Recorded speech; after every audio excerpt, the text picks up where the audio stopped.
जिस उपदेश से राम जी को राजकुमार भगवान राम बने, वो उपदेश आप सुन रहे हैं। कितना ऊंचा ग्रंथ है, इसको वाल्मीकि रामायण भी बोलते, योग वशिष्ठ महारामायण भी बोलते।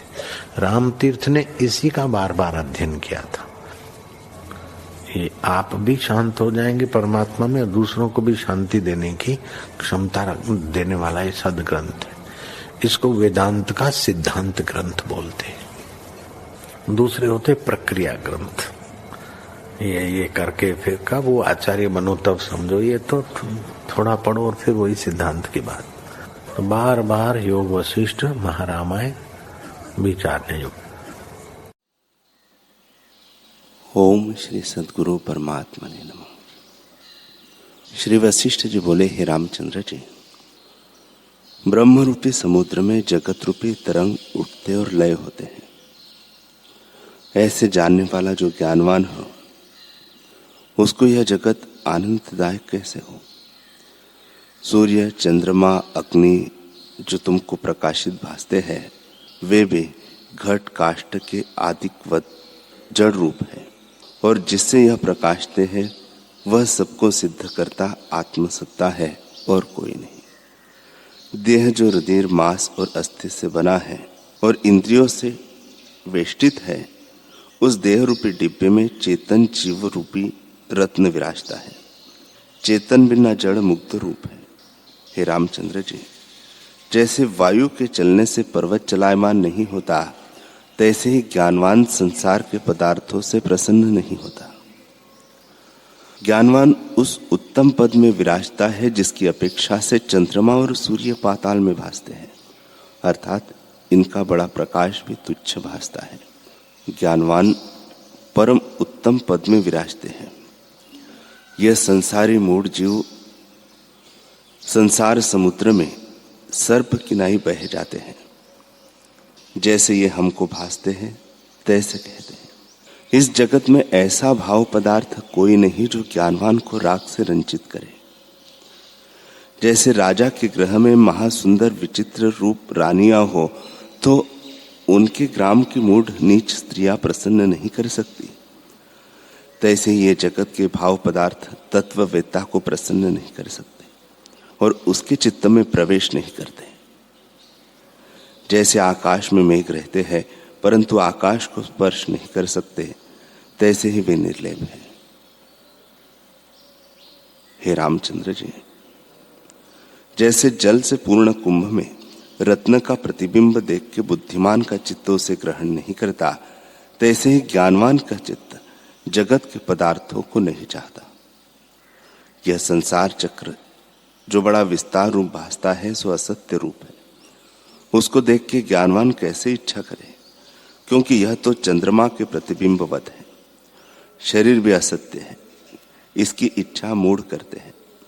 जैसे सेवार को मत्स्य भोजन करते हैं और राजहंस नहीं करते हैं, तैसे ही अज्ञानी संसार के विषयों की इच्छा करते हैं परंतु ज्ञानवान नहीं करते।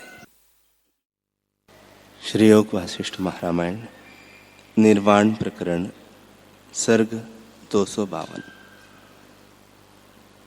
श्री वशिष्ठ जी बोले, हे रामचंद्र जी, यह सब जगत आत्मरूप है।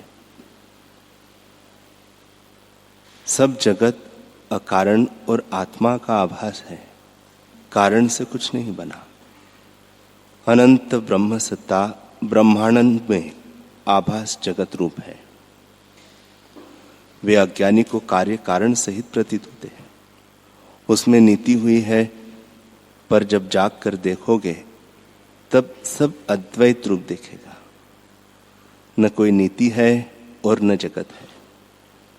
जब तक जीव अज्ञान निद्रा में सोया हुआ है, तब तक जो पदार्थ उस सृष्टि में है वही दिखेगा, और जैसा कर्म है वही भासित होगा। यह जगत एक स्वप्न है जिसमें स्वर्गादिक इष्ट पदार्थ और नरक आदिक अनिष्ट पदार्थ है, और उनके प्राप्त होने का साधन धर्म तथा अधर्म है। धर्म स्वर्ग सुख का और अधर्म नरक दुख का साधन है। जब तक अविद्या रूपी निद्रा में जीव सोया हुआ है तब तक इनको यथार्थ जानता है, पर जब जागेगा तब सब आत्मरूप होगा। इष्ट अनिष्ट कोई न रहेगा।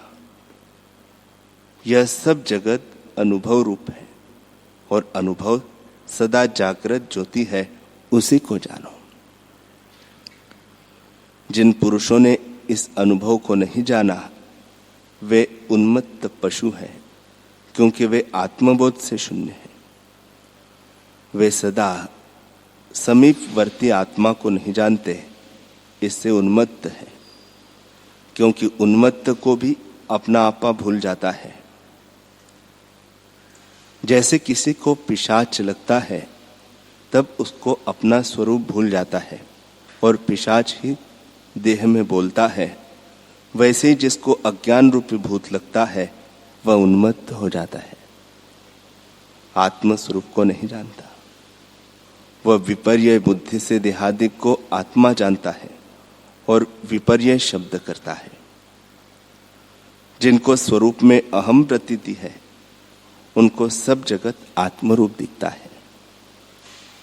हे रामचंद्र जी, आदि सृष्टि किसी कारण से बनी होती तो उसके पीछे प्रलय आदिक में कुछ शेष रहता, पर वह अत्यंत अभाव होती है, इसलिए सब जगत कारण है। जैसे चिंतामणि से अकारण पदार्थ दिखता है वैसे ही यह अकारण है। न कहीं संस्कार है न स्मृति है, सब आत्मा के पर्याय है। आत्मा से भिन्न कुछ नहीं, इससे सब जगत को तुम आत्मरूप जानो। राम जी ने पूछा, है भगवान,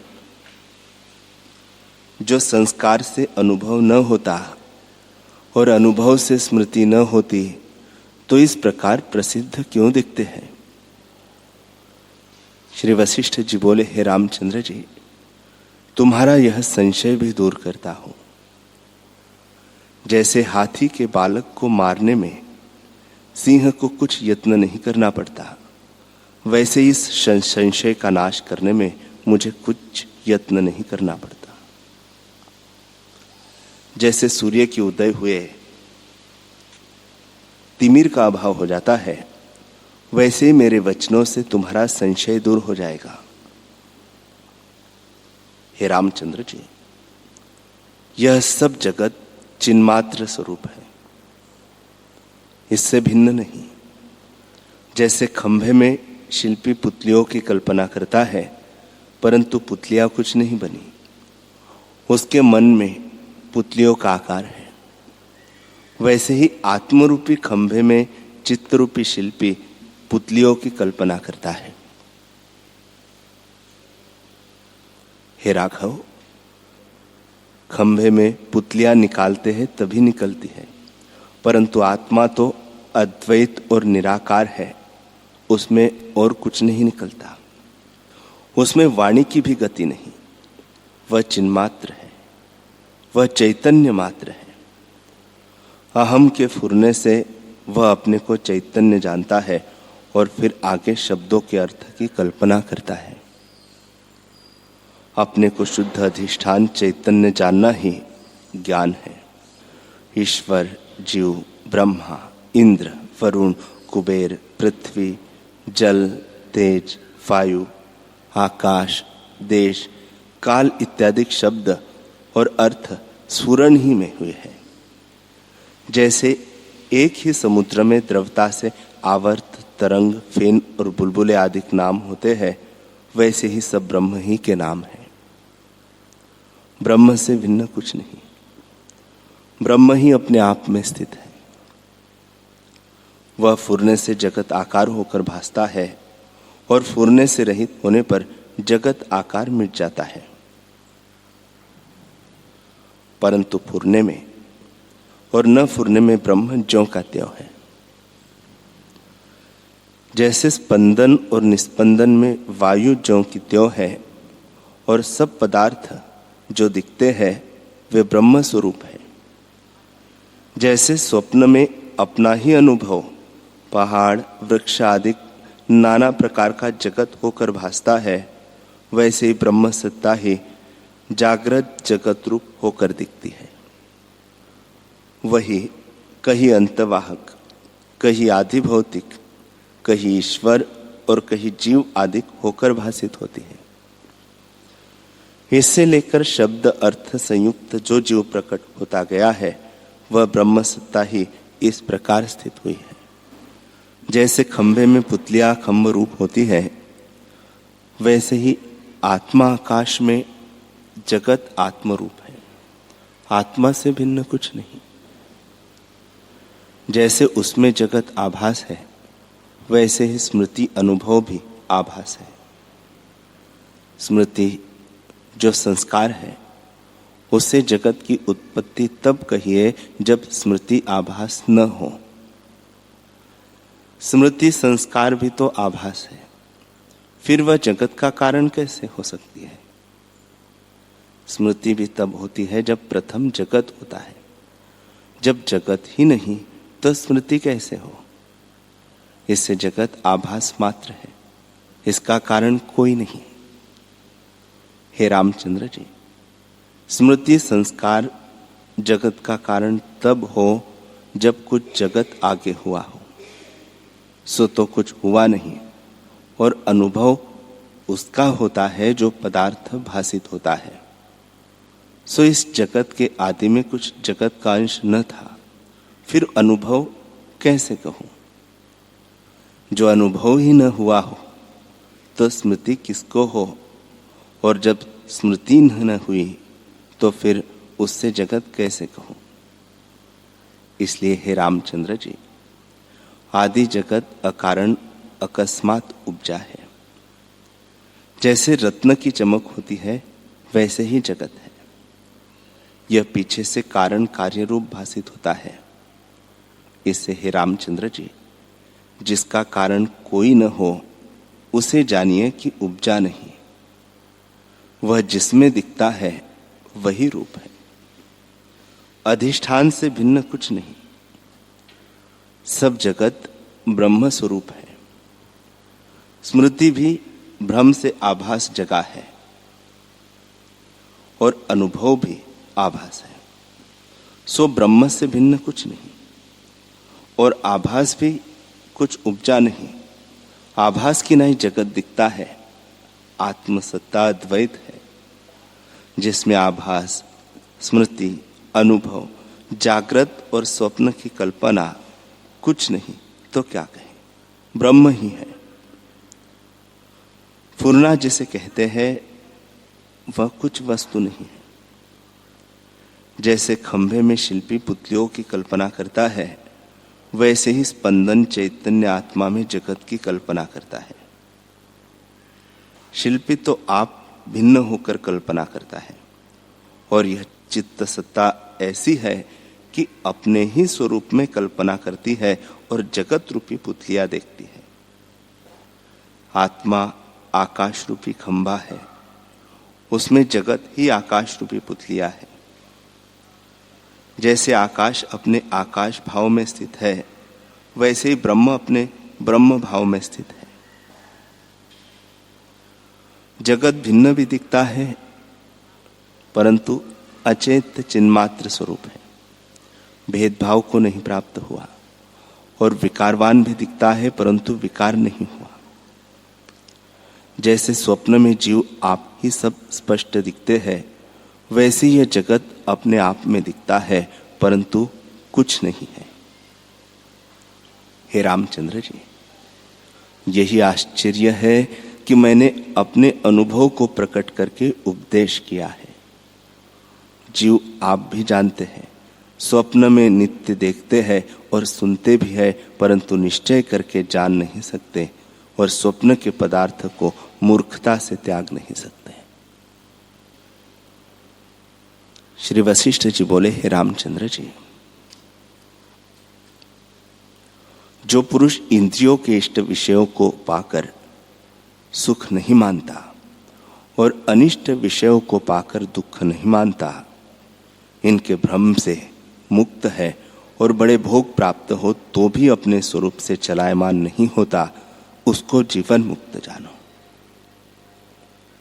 हे रामचंद्र जी, सब शब्द अर्थ जिसको द्वैत रूप नहीं दिखते उसे तुम जीवन मुक्त जानो। जिस अविद्या रूपी जागृत में अज्ञानी जागते हैं उसमें ज्ञानी सो रहे हैं, और परमार्थ रूपी जागृत में अज्ञानी सो रहे हैं। वे नहीं जानते कि परमार्थ क्या है, परंतु उसमें जीवन मुक्त स्थित है। इस कारण ज्ञानवान इष्ट अनिष्ट विषयों को पाकर सुखी और दुखी नहीं होते। उनका चित्त सदा आत्म पद में स्थित है। राम जी ने पूछा, है भगवान, जो पुरुष सुख पाकर सुखी और दुख से दुखी नहीं होता वह तो जड़ हुआ, चैतन्य तो न हुआ। वशिष्ठ जी बोले, हे राघव, सुख दुख तब होता है जब तक चित्त को जगत का संबंध होता है। जब चित्त जगत के संबंध से रहित चिन्मात्र होता है तब उपाधिकृत सुख दुख नहीं रहते। जो अपने स्वभाव में स्थित पुरुष है वे परम विश्राम को पाते हैं और सब कुछ करते हैं, परंतु स्वरूप से उनको कर्तव्य का उत्थान कुछ नहीं होता और सदा अद्वैत में निश्चय रहता है। नेत्रों से वे देखते हैं परंतु द्वैत की भावना उनको नहीं फुरती। जैसे अत्यंत उत्तम को सब पदार्थ दिखते हैं परंतु सब पदार्थों का ज्ञान नहीं होता, वैसे ही जिसकी बुद्धि अद्वैत में दृढ़ हो गई है उसे द्वैत रूप पदार्थ नहीं भासित होते। जिनको द्वैत नहीं दिखता उनको सुख दुख कैसे लगे। उन पुरुषों ने वहां विश्राम किया है जहां न जागृत है, न स्वप्न है और न सुषुप्ति है। वे सब द्वैत से रहित अद्वैत रूपी शय्या में विश्राम कर रहे हैं और संसार मार्ग को लांग गए हैं। आत्मा के प्रमाद से जीव को कष्ट होता है। जो अपनी विभूति विद्या को त्याग कर प्रसन्न होता है और फिर संसार के क्रूर मार्ग में कष्ट पाता है वह मनुष्य नहीं मानो मृग है।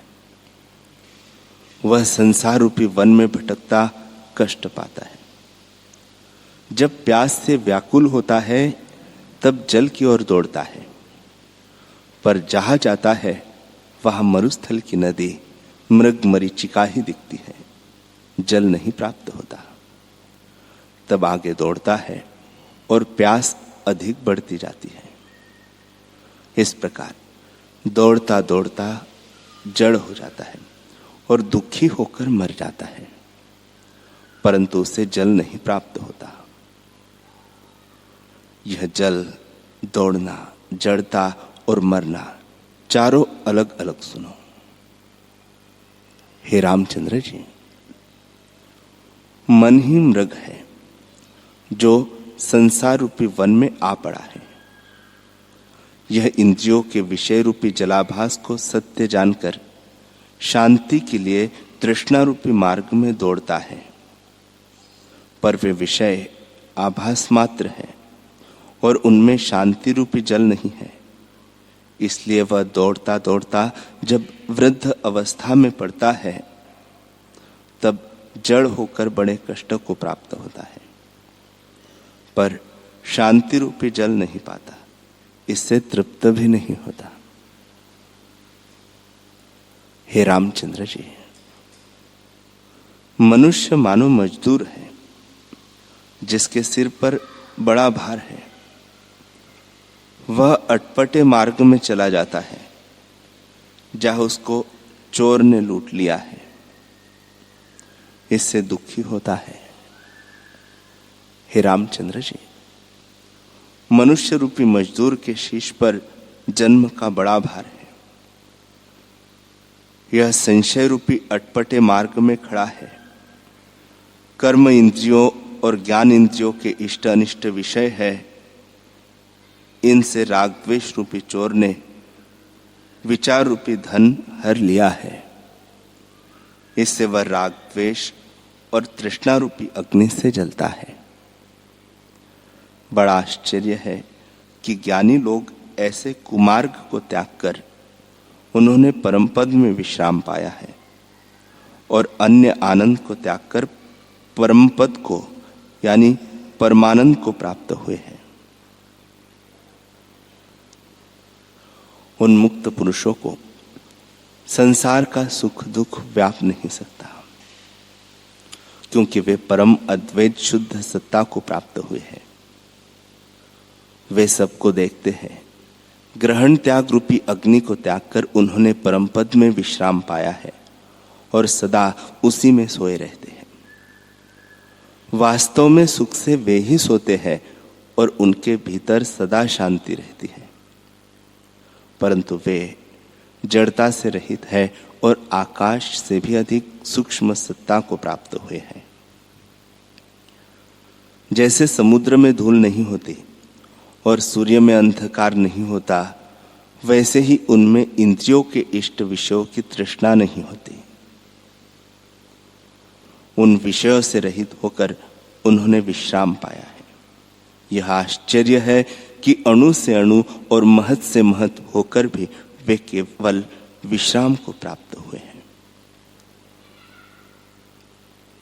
हे रामचंद्र जी, आत्मसत्ता की ओर से सोए पड़े हैं, उनको दुख होता है, पर ज्ञानवान द्वैत जगत की ओर जड़ हुए हैं और अपने स्वरूप में स्थित है, इससे उनको दुख कुछ नहीं। वे जागृत की ओर से सोए हैं। उनका विद्याकृत जगत और दृश्य का संबंध दूर हो गया है। जब वे इस ओर से सोए हैं तो उनको फिर दुख कैसे हो? वे पुरुष सदा अद्वैत रूप है। वे अनंत जगत के कर्ता है और अपने को सदा अकर्ता जानते हैं। ऐसे आश्चर्य पद में उन्होंने विश्राम पाया है। जगत के समूह सत्ता समान में स्थित होकर उन्होंने विश्राम पाया है, यह आश्चर्य है। वे सब क्रिया करते हैं परंतु सदा अक्रिय पद में स्थित है और संपूर्ण पदार्थों को स्वप्नवत जानकर सुषुप्त हुए हैं। वे आकाश से भी अधिक सूक्ष्म है, क्योंकि आत्मसत्ता में विश्राम पाया है।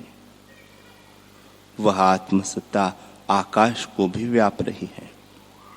उसी को आत्मवत जानकर वे स्थित हुए हैं। जो परम स्वच्छ पद है उसमें सब शब्द अर्थ आकाश रूप हो जाते हैं और आकाश भी आकाश हो जाता है। उस पद में उन्होंने विश्राम पाया है, यही आश्चर्य है। नेत्र उनके खुले हुए हैं पर सुषुप्ति में स्थित है। ऐसे सुषुप्ति है कि उनका दृग और दृश्य भाव दूर हो गया है। वे जगत के प्रकाश से रहित और परम प्रकाश रूप है। हे रामचंद्र जी, वे बाहर के भोग्य पदार्थों से रहित है और आत्मा में स्थित हुए हैं। प्रकट में वे सोते हैं पर सुषुप्ति में जागते हैं और जागृत से उनको सुषुप्ति है। उस सुषुप्ति से वे सोए हैं और कर्म करते हैं, परंतु कर्ता कारण भाव से वे रहित हैं। क्रोध भी करते हैं परंतु क्रोध के स्फुरण से रहित है। सब ओर से प्रकाशवान निर्भय होकर विश्राम करते हैं। कामना करते भी दिखते हैं परंतु तृष्णा से रहित है और निसंकल्प पद में स्थित हुए हैं। यह आश्चर्य है कि जिस क्रिया की ओर वे देखते हैं उसी ओर उनको शांति दिखती है, क्योंकि एक मित्र उनके साथ रहता है। इससे कोई दुख उनके निकट नहीं आता। श्री राम जी ने पूछा, हे भगवान, वह मित्र कौन है? ज्ञानी का कोई कर्म मित्र है अथवा आत्मा में विश्राम का नाम मित्र है, यह आप संक्षेप में मुझसे कहिए। श्री वशिष्ठ जी बोले, हे रामचंद्र जी, निष्काम कर्म ही वह अपना मित्र है, अर्थात अपना ही प्रयत्न उनका मित्र है। आध्यात्मिक, आधिदैविक और आधिभौतिक ये तीनों ताप सदा अज्ञानी को जलाते हैं, पर ज्ञानी को नहीं। जो बड़ा कष्ट और बहुत कोप भी उनको स्पर्श नहीं करता। जैसे कमल को जल नहीं स्पर्श करता, वैसे ही ज्ञानी को कष्ट नहीं स्पर्श करता, क्योंकि वह मित्र उनके साथ रहता है। जैसे बालक का मित्र बालक होता है, सो बड़े होने पर भी उसका हेतु रहता है, वैसे ही चिरकाल से ज्ञानवान ने जो अभ्यास किया है वही उसका मित्र होकर साथ देता है और दुष्ट क्रिया की ओर उसे नहीं प्रवृत्त होने देता, शुभ कर्म की ओर ही प्रवृत्त करता है। जैसे पिता पुत्र को अशुभ की ओर से बरचकर शुभ की ओर लगाता है, वैसे ही विचार रूपी मित्र उसको तृष्णा से वर्जन करता है और आत्मा की ओर लगाता है। वह राग द्वेष रूपी अग्नि से निकलकर समता रूपी शीतलता उसे देता है। ऐसा विचार रूपी उसका मित्र उसे सब दुख क्लेश आदि से उबार लेता है, जैसे मल्लाह नदी के पार ले जाता है। हे रामचंद्र जी, विचार रूपी मित्र बहुत सुंदर है, शांत रूप है। वह सब मल को जलाने वाली अग्नि है।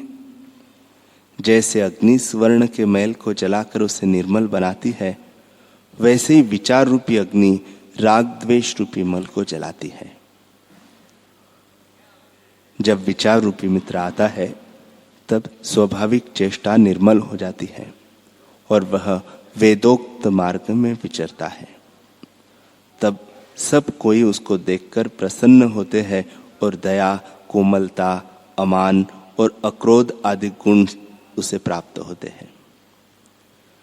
जैसे तिलों में तेल, फूलों में सुगंध और अग्नि में गर्मी रहती है, वैसे ही विचार में शुभ आचार रहते हैं। विचार रूपी मित्र शूर है।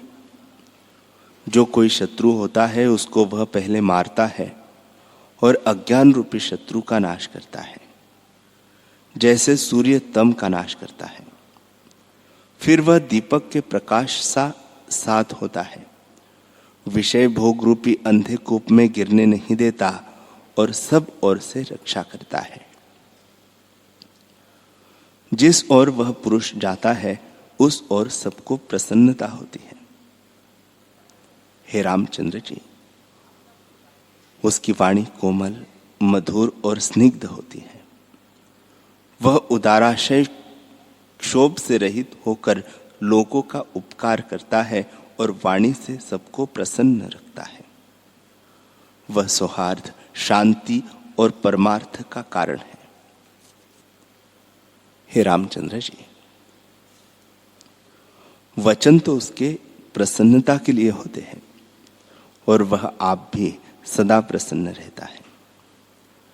जैसे पतिव्रता स्त्री अपने भर्ता को सदा प्रसन्न रखती है, वैसे ही विचार रूपी मित्र उसको सदा प्रसन्न रखता है और शुभ आचार में चलाता है। दान, तप, यज्ञ आदि शुभ कर्म वह आप भी करता है और लोगों से भी कराता है। जब अंतःकरण में विवेक रूपी मंत्री आता है, तब वह वहां अपने परिवार को भी साथ ले आता है। राम जी ने पूछा, हे भगवान, उसका परिवार कौन है? उसका स्वरूप और आचार क्या है? संक्षेप से कहिए। श्री वशिष्ठ जी बोले, हे रामचंद्र जी, स्नान, दान, तपस्या, ध्यान, ये चारों उसके बेटे हैं। स्नान यह है कि सदा पवित्र रहे, यथा योग्य यथाशक्ति दान करे, यह दान है। बाहर की वृत्ति को भीतर स्थित करने का नाम तप और आत्मा में चित्त वृत्ति लगाने का नाम ध्यान है। ये चारों उसके बेटे हैं। ये आत्मदर्शी है, परंतु वृत्ति को सदा स्वाभाविक अंतर्मुख करके व्यवहार करते हैं। मुदिता उसकी स्त्री है। सदा प्रसन्न रहने का नाम मुदिता है, जो वंदनीय है। जैसे द्वितीया के चंद्रमा की रेखा को देखकर सब प्रसन्न होते हैं और नमस्कार करते हैं, वैसे ही उसको देखकर सब प्रसन्न होते हैं और नमस्कार करते हैं। मुदिता रूपी स्त्री के साथ करुणा और दया नाम की एक सहेली रहती है। समता रूपी द्वारपालिनी सम्मुख खड़ी रहती है। जब विवेक राजा अंतःपुर में आता है, तब वह सम्मुख होकर सब स्थान दिखाती है और सदा साथ चलती है। जिस ओर राजा देखता है, उस ओर समता ही देख पड़ती है। जो आनंद उपजाने वाली है, वह धैर्य और धर्म नाम के 2 पुत्र साथ लेकर पुरी में विचरती है, और जिस ओर राजा भेजता है, उस ओर उन्हें लिए फिरती है। जब राजा सवार होकर चलता है, तब वह भी समता रूपी वाहन पर चढ़कर राजा के साथ जाती है। जब राजा विषय रूपी 5 शत्रुओं से लड़ाई करता है, तब धैर्य और संतोष मंत्री मंत्र देते हैं और विचार रूपी बाण से उनको नष्ट करते हैं। हे रामचंद्र जी, विचार सदा उसके संग रहता है और सब कार्य करता है। यह चेष्टा उसकी स्वाभाविक होती है। वह आप सदा अमान रहता है। उसको कर्तृत्व भोक्तृत्व का अभिमान नहीं फुरता। जैसे कागज पर लिखी हुई मूर्ति अभिमान से रहित होती है, वैसे ही वह भी अभिमान से रहित है और परमार्थ निरूपण से रहित निरर्थक वचन नहीं बोलता। जैसे पत्थर कुछ नहीं सुनता कहता। जिस क्रिया का शास्त्रों और लोगों ने निषेध किया है, उसे नहीं करता। जैसे शव कुछ क्रिया नहीं करता, वैसे ही उसको क्रिया का उत्थान नहीं होता। जहां ज्ञानियों और जिज्ञासुओं की सभा होती है, वहां वह शेषनाग और बृहस्पति की तरह परमार्थ का निरूपण करता है। सावधानता इत्यादि शुभ क्रियाएं उसमें स्वाभाविक होती है। जैसे सूर्य चंद्रमा और अग्नि में प्रकाश स्वाभाविक होता है, वैसे ही उसमें शुभ क्रियाएं स्वाभाविक होती हैं। श्री वशिष्ठ जी बोले, हे रामचंद्र जी, यह जगत वास्तव में ज्ञान स्वरूप और आत्म सत्ता का चमत्कार है और कुछ नहीं बना। ब्रह्म सत्ता ही फुरने से इस प्रकार होकर भासित होता है। इसका कारण भी कोई नहीं। जब महाप्रलय था, तब शब्द अर्थ द्वैत कुछ न था। उस अद्वैत सत्ता से जगत प्रकट हुआ है।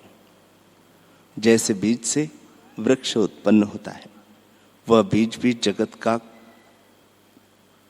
कोई न था, तो किस कारण से वह उत्पन्न हुआ? और तो कोई कारण न था। इससे अब भी जगत को महाप्रलय रूप ही जानो। हे रामचंद्र जी, न कोई पृथ्वी आदि तत्व है, न जगत है, न आभास है और न सृष्टि है।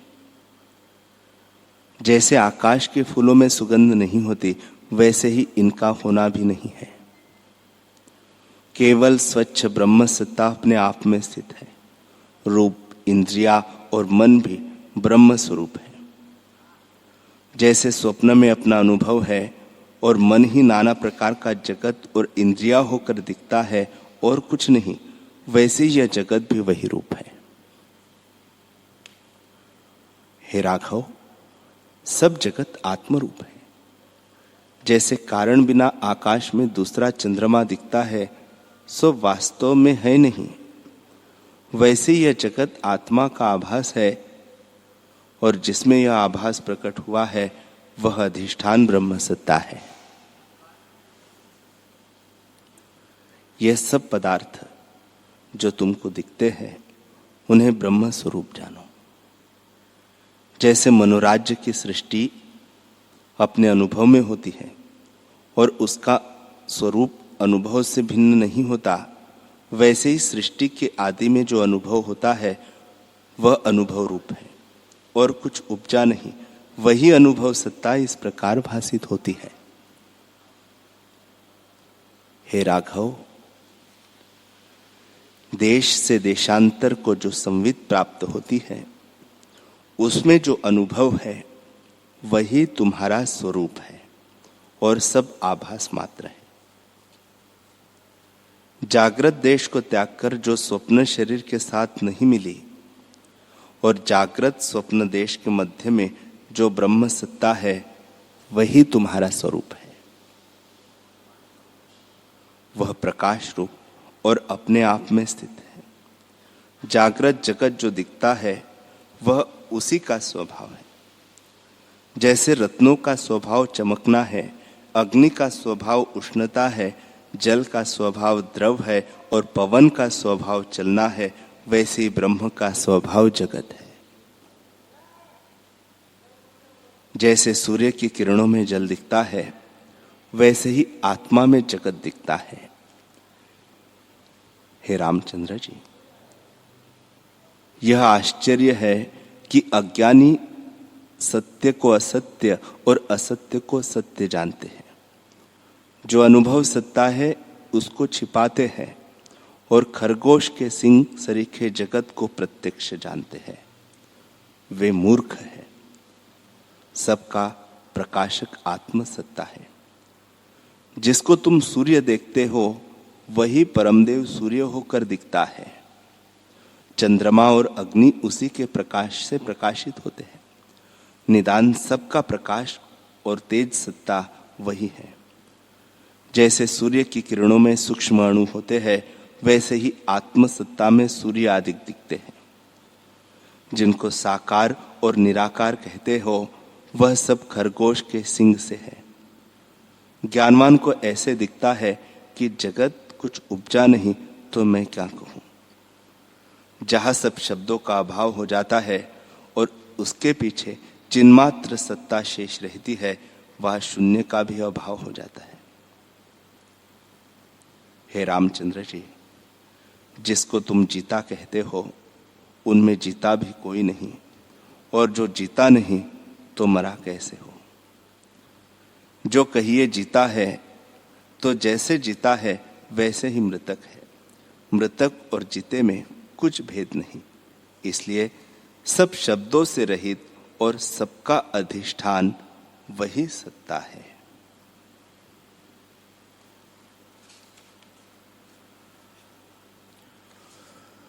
हरि ओम। हरि ओम।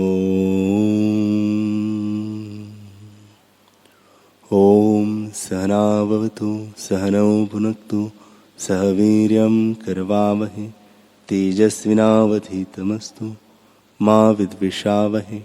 ओम शांति शांति शांति। श्री सद्गुरुदेव भगवान की जय।